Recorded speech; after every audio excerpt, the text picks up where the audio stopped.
E a gente volta a falar sobre a indicação do economista Adriano Pires para a presidência da Petrobras após a demissão do general Joaquim Silva e Luna ontem pelo presidente Jair Bolsonaro, em meio a várias pressões para mudar a política de preços da estatal. Sobre esse assunto a gente vai conversar agora com o economista e conselheiro do Centro Brasileiro de Relações Internacionais, Cláudio Fristach. Cláudio, bem-vindo ao Live CNN, boa tarde. Boa tarde a todos vocês, boa tarde aos ouvintes e àqueles que nos veem também, né, claro. Claro, Cláudio, a dúvida que fica para quem está nos acompanhando desde o início dessa discussão sobre as substituições na Petrobras é, de fato, isso muda o preço na bomba? Não, eu não acredito que vai mudar, por várias razões. Em primeiro lugar, a política de preços da Petrobras não pode mudar, apenas ao meu ver, por um simples ato, seja do presidente do conselho, ambos irão mudar. Enfim, não é algo tão simples. Eu acho que no passado já houve uma série de interferências na empresa e desde 2016, com a vinda do Pedro Parente para a presidência da Petrobras e junto com um novo conselho, então, se instituiu uma série de regras de governança.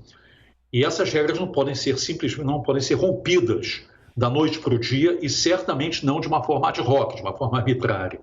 Então eu não vejo a Petrobras agindo, ela independente de qualquer outra coisa, enfim, para mudar o preço na bomba. O preço da bomba pode mudar por outras razões, mas eu não entendo que isso vá ser resultado, digamos assim, dessas mudanças que estão ocorrendo, né? Cláudio, mas tem alternativa para a redução dos combustíveis, para o preço? Olha, o que os outros países estão fazendo? E há muitos países tentando. Isso não é um problema apenas do nosso país, do Brasil, né?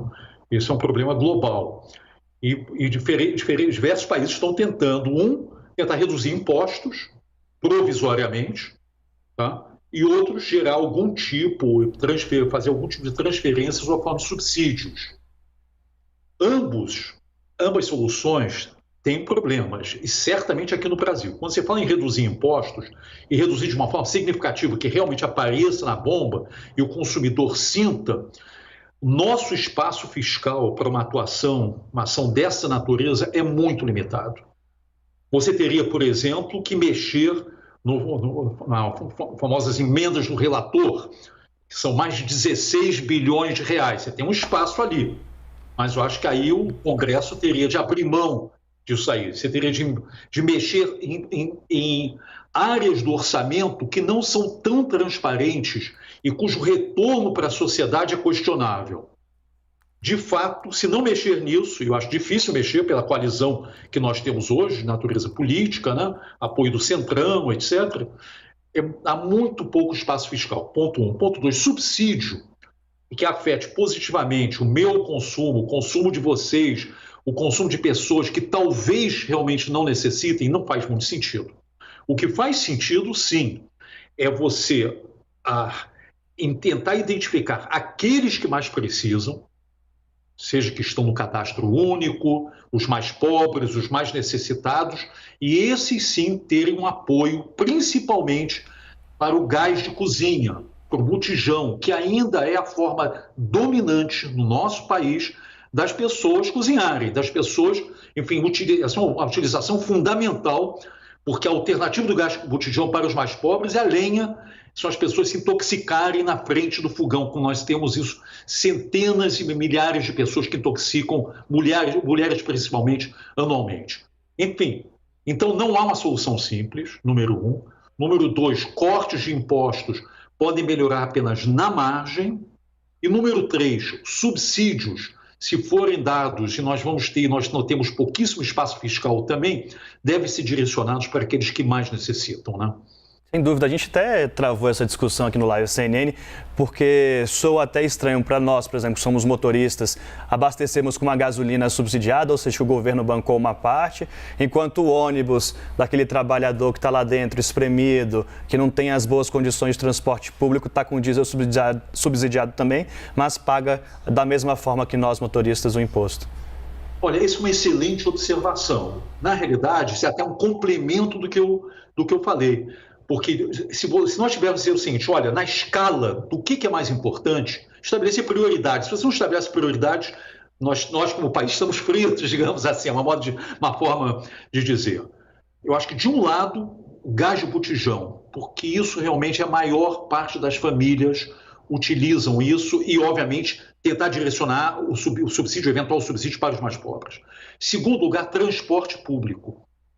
Essencial, porque o transporte público ele é deficiente no nosso país, teve um choque já nos últimos 2 anos de preço, de custos, né? Não de preço, de custos, e você está com os prefeitos emparedados, por assim dizer, de um lado, as necessidades de oferecer um transporte de qualidade no âmbito dos municípios, e de outro, a necessidade das famílias que já estão com orçamento super, digamos assim, pressionados, não pagar mais ainda.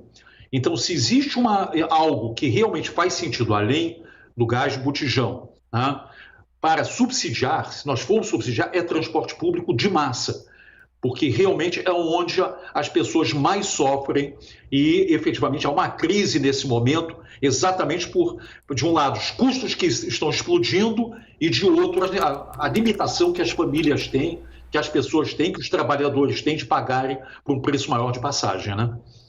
Agora, Cláudio, como é que deve ficar o preço dos combustíveis, né, no curto prazo, já que tem a queda do dólar e também, claro, tem o impacto da guerra na Ucrânia, que tem o impacto aqui no petróleo de todo mundo, mas que deu uma reduzida no preço, né? Não muito, mas já deu. A gente pode esperar o que daqui para frente? Vamos lá. Eu acho que nós temos que primeiro nos mirar o que o mercado está nos indicando, tá? O que o mercado indica? Que no próximo trimestre, de abril em diante, né, abril, maio, junho, o preço do petróleo, essa é a aposta que o mercado está fazendo, deve ficar em torno de 110, 115 dólares o barril do Brent, que é a referência mais importante. Você tem 2 grandes referências de barril de petróleo no mundo, o Brent e o chamado West Texas, WTI. Mas o Brent é a referência mais importante. Então o mercado está sinalizando isso. Mas, ao mesmo tempo, dado o elemento de incerteza enorme que nós estamos vivendo, enfim, e nós não podemos apostar que vai ficar nesse patamar, que já é um patamar muito elevado. Há analistas que estão indicando para o final do ano um intervalo de 150 a 200 dólares por barril. Isso seria, eu diria o seguinte, uma tragédia. Tragédia em muitos níveis, porque os custos vão explodir no nosso país, em todos os países, vão afetar, sim, os mais pobres, aqueles mais necessitados, e os países vão ficar com cada vez menos espaço para conter esses aumentos do preço do petróleo. É bom lembrar o seguinte, que junto com o preço do petróleo, vem também o preço do gás. O gás saiu de 10 dólares por milhão de BTU, chegou a 65 dólares a milhão de BTU e hoje está em torno de 20. Esse gás, que eu estou falando que está em torno de 20, ele hoje abastece, na realidade, o GLP, ele abastece cerca de 27% do gás total que nós consumimos, nas termoelétricas, etc.